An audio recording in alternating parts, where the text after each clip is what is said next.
Magandang araw po sa lahat. Share ko lang itong itsura ng aking 108 setter 100 watt chair. So kung mag-order po kayo, ganito po yung unit na mapapasa inyo. So magkaiba naman yung wood kasi limited lang yung laminated board na na-order ko. Pero ganito din po yung finished product nya. So para may idea lang kayo. Ang setup ko po pala ay same lang sa aking mga ginagawa. Yun. Safety fuse nandito sa tabi.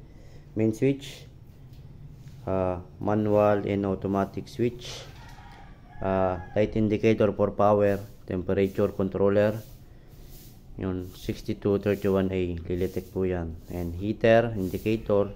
So may heater indicator po akong nilagay kasi nga coil ang ginamit ko, 130 watts. So tipid po yan sa kuryente, coil siya pero tipid sa kuryente, and advantage pa noon, wala siyang pundi. Di tulad sa bulb na napupundi, ito ay walang pundi. And maganda pa, hindi siya kinakalawang. And light switch. Yan, sa light switch natin. Then ito naman is dual na siya. May canling bulb na siya. And pwede din siyang light switch. So main switch natin, paganayin natin. So allocation ko po is Diet Camarines Norte. So kung mag-order kayo, PM lang po. So yan po itsura nya, Ang blower ko pong ginamit dyan is 12 volts na 4 inch. So napakalakas po, ang ganda. And hindi pa siya umiinit. So mas maganda siyang gamitin. Although mas magastos pero mas maganda naman. Yan po yung coil, 130 watts. Hindi siya makikuryente. And kagandahan, saktong sakto yung init niyang napoproduce. So yan po, yan yung dalawang 54 Eager tray natin at yung aluminum na chair natin.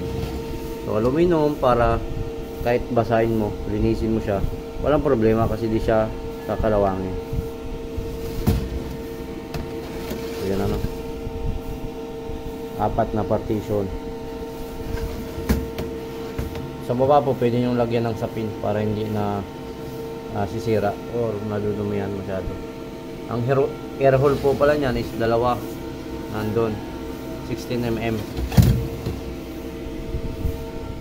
Tapos sa likod yung higo pa ng blower nya nandito sa likod. So control po ang humidity niyan. So maganda siya.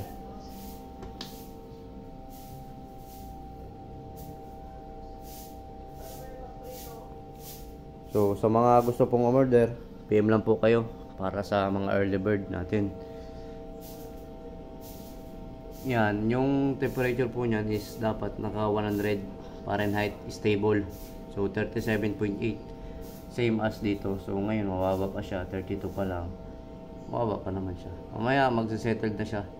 And yung humidity niya is 50 hanggang 60 lang during setter period.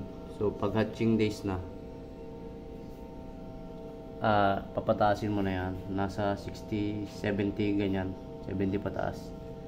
Tuturo ko naman yan sa mga gusto umorder.